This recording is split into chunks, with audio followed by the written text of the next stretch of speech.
अस्सलाम वालेकुम स्टूडेंट्स। आज जो टॉपिक हम डिस्कस करेंगे वो है क्रिप्टोग्राफिक अटैक्स। तो बेसिकली क्रिप्टोग्राफिक अटैक्स मैंने आपको दो सिक्योरिटी आर्किटेक्चर बताए थे, X.800 और RFC494949। तो इन दोनों में बेसिकली दो तरह के अटैक्स को डिस्कस किया गया है, तो इनको क्रिप्टोग्राफिक अटैक्स कहते हैं। Number 1 passive attacks and number 2 is active attacks. Clear? तो दोनों में माइनर सा डिफरेंस है। पहले हम देखते हैं कि पैसिव अटैक्स क्या होते हैं। पैसिव अटैक्स ये होते हैं कि जब आपका मैसेज ए से बी की तरफ जा रहा है और सी दरमियान से डाटे को गेट कर लेता है और डाटे को मॉडिफाई नहीं करता, यानी कि कोई उसमें मॉडिफिकेशन नहीं हो रही, तो वो पैसिव अटैक्स हैं। जस्ट जो अटैकर है उसके जो इंटेंशन है वो यही है कि आपके डाटे की कॉपी गेट करनी है। क्लियर? एक्टिव अटैक्स ये होते हैं कि जब अटैकर क्या करता है, आपके डाटे की कॉपी गेट करता है, ना सिर्फ गेट करता है बल्कि उसमें कुछ चेंजेस भी कर सकता है और सिस्टम के ऑपरेशंस को जो है वो भी डिस्टर्ब कर सकता है। किसकी बात कर रहा हूँ मैं? एक्टिव अटैक्स की। क्लियर? तो हम पहले पैसिव अटैक्स को देखते हैं कि पैसिव अटैक्स क्या होते हैं। पैसिव अटैक्स को एवस ड्रॉपिंग अटैक्स भी कहते हैं। मतलब जो ओपोनेंट होता है, जो अटैकर होता है, उसका पर्पस क्या है? मॉनिटरिंग करना, इंफॉर्मेशन को गेट करना, इंफॉर्मेशन को गेट करना। यहाँ कोई डाटा की मॉडिफिकेशन नहीं होगी।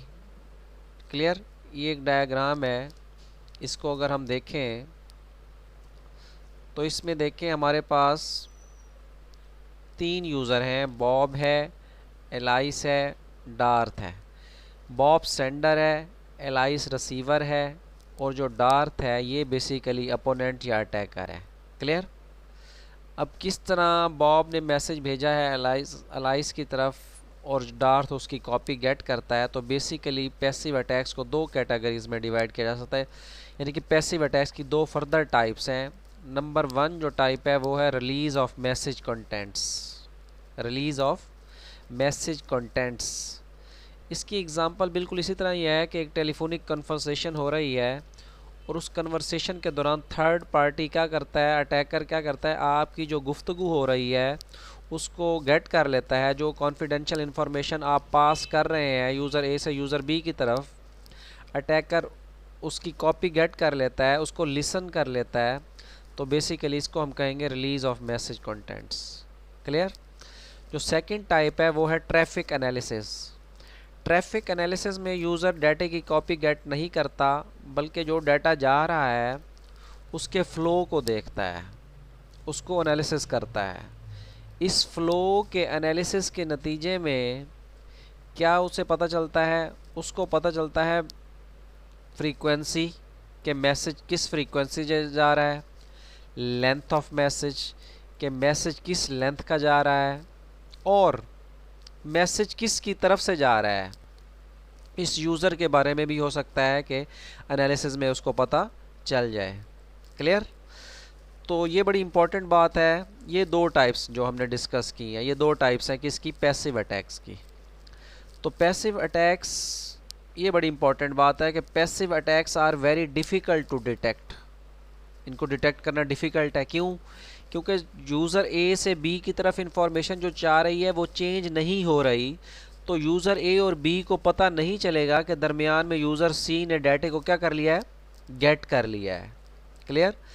तो हम कह सकते हैं कि पैसिव अटैक्स और एक्टिव अटैक्स में जो पैसिव अटैक्स हैं are very difficult to detect.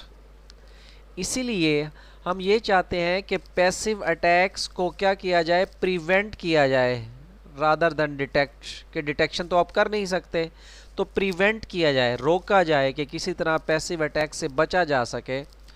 इसके लिए आप क्या यूज़ करते हैं? बेसिकली इनक्रिप्शन को यूज़ करते हैं।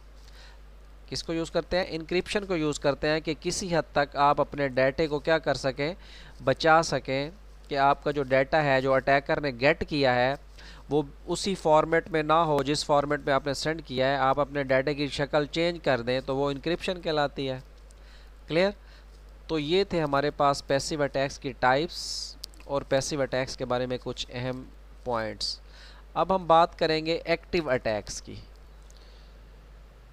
जी, तो अब हम बात करते हैं एक्टिव अटैक्स की। एक्टिव अटैक्स क्या होते हैं कि इसका ताल्लुक मॉडिफिकेशन से है, यानी कि यूज़र ए ने बी को डाटा भेजा और दरमियान में यूज़र सी ने क्या किया, डाटे को मॉडिफाई कर दिया, या जो ऑलरेडी नेटवर्क चल रहा था वो आपको सर्विसेज प्रोवाइड नहीं कर रहा, तो ये भी हमारे पास एक्टिव अटैक्स में आएगा। एक्टिव अटैक्स को डिटेक्ट करना आसान है as compare to passive attacks. क्यों? जब यूज़र ए और बी को पता चल गया कि मैसेज चेंज हो चुका है, देखें यूज़र ए ने बी को मैसेज भेजा था M1 और दरमियान में सी ने M1 को चेंज कर दिया M2 में, तो डेफिनेटली इसको डिटेक्ट करना आसान है as compare to passive attacks. तो बेसिकली एक्टिव अटैक्स की 4 टाइप्स हैं। First one is masquerade attacks, second one is replay attack, third one is modification of message, and the fourth type is denial of service attacks. Clear? इनको हम बारी बारी देखते हैं। वही डायग्राम है, उसमें थोड़ी सी मॉडिफिकेशन है। बॉब सेंडर है, अलाइस क्या है, रिसीवर है। डार्थ बेसिकली अटैकर का काम कर रहा है। तो इसमें किस तरह हम इन 4 कैटेगरीज़ को अलहदा सेपरेटली डिफ़ाइन कर सकते हैं, उसके लिए हम देखते हैं कि सबसे पहले मास्करेड अटैक्स क्या होते हैं। मास्करेड का मतलब है डिस्गाइज, मतलब धोखा देना, भेस बदलना। भेस कैसे बदला जाएगा? देखें, अगर आप एज ए नेटवर्क यूज़र बैठे हैं, आपका कोई यूज़र नेम और पासवर्ड होगा, मैं आपके यूज़र नेम और पासवर्ड को चुरा लेता हूँ, तो डेफिनेटली सिस्टम को नहीं पता कि यूज़र नेम और पासवर्ड मैंने एंटर किया है या आपने एंटर किया है, मतलब यूज़र ए ने एंटर किया है या बी ने किया है। उसने तो देखना है यूज़र नेम और पासवर्ड को। क्लियर? तो इस तरह के अटैक्स को क्या कहते हैं? Masquerade attack. अगर आपका जो सिस्टम है उसकी ऑथेंटिकेशन वीक है तो मास्करेड अटैक होने के चांसेस बढ़ जाते हैं। क्लियर? नेक्स्ट हमारे पास है रीप्ले अटैक। इंटरेस्टिंग पॉइंट है, थोड़ा सा ज़रा इसको समझें। रीप्ले अटैक में क्या होता है कि मैंने यूज़र ए है, दूसरा है यूज़र बी। यूज़र ए ने मैसेज भेजा बी की तरफ और वही मैसेज सी ने कॉपी करके बी की तरफ भेज दिया, तो अब हमारे पास बी के पास 2 मैसेजेस पहुंचेंगे। कितने मैसेजेस पहुंचेंगे? 2 मैसेजेस। अब बी को नहीं पता कि जो मैसेज ए की तरफ से आया है वो वैलिड है या जो मैसेज सी की तरफ से आया है वो वैलिड है। क्लियर? तो इसको बेसिकली रीप्ले अटैक्स कहते हैं। रीप्ले का मतलब होता है बार बार, यानी कि एक ही मैसेज बार बार रिसीवर के पास जा रहा है। एक रिसीवर के पास जा रहा है सेंडर का मैसेज और एक जा रहा है अटैकर का मैसेज।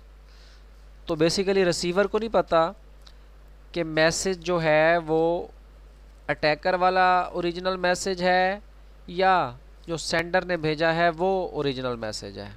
तो ऐसे अटैक्स को क्या कहते हैं? Replay attacks. Clear? Third category हमारे पास है मॉडिफिकेशन ऑफ मैसेज। बहुत आसान है। इस डायग्राम को देखें, सेंडर ए ने मैसेज भेजा रिसीवर की तरफ, लेकिन दरमियान में एक यूज़र ने मैसेज को गेट किया और उस मैसेज का कुछ पार्ट चेंज किया और चेंज करने के बाद वही मैसेज रिसीवर को भेज दिया।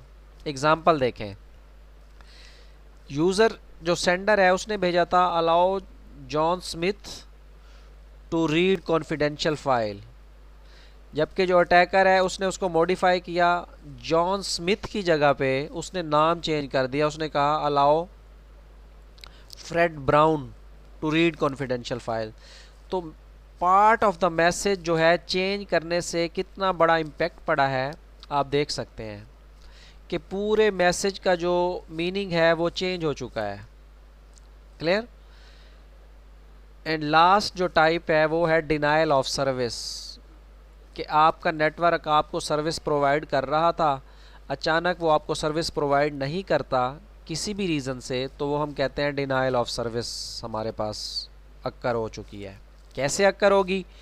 फ़र्ज़ करें मेरा नेटवर्क चल रहा है और मेरे नेटवर्क में जो अटैकर है वो नेटवर्क की केबल को काट देता है, तो क्या नेटवर्क वर्क करेगा? डेफिनेटली नेटवर्क वर्क नहीं करेगा। तो ये हमारे पास अटैक क्या हुआ? Denial of service attack. हाँ, इसकी एक और एग्जांपल भी हो सकती है कि अटैकर जो है आपके नेटवर्क पे बहुत ज़्यादा ट्रैफिक भेज देता है, तो बहुत ज़्यादा ट्रैफिक भेजने की वजह से भी क्या होगा कि आपका नेटवर्क बैठ जाएगा, डाउन हो जाएगा, उसकी स्पीड स्लो हो जाएगी। तो इस तरह के अटैक को भी डिनायल ऑफ सर्विस अटैक्स कहा जाता है। बाकी डिटेल आप नोट्स में से भी देख सकते हैं, और आप जो मैंने आपको सॉफ्ट कॉपी में बुक दी थी उसको भी देख सकते हैं, और आप इसको इंटरनेट पे भी सर्च कर सकते हैं। क्लियर? अब हम देखते हैं a model for network security, कि नेटवर्क सिक्योरिटी का मॉडल क्या होता है। इसके लिए हम एक डायग्राम है, इस पे फोकस करें।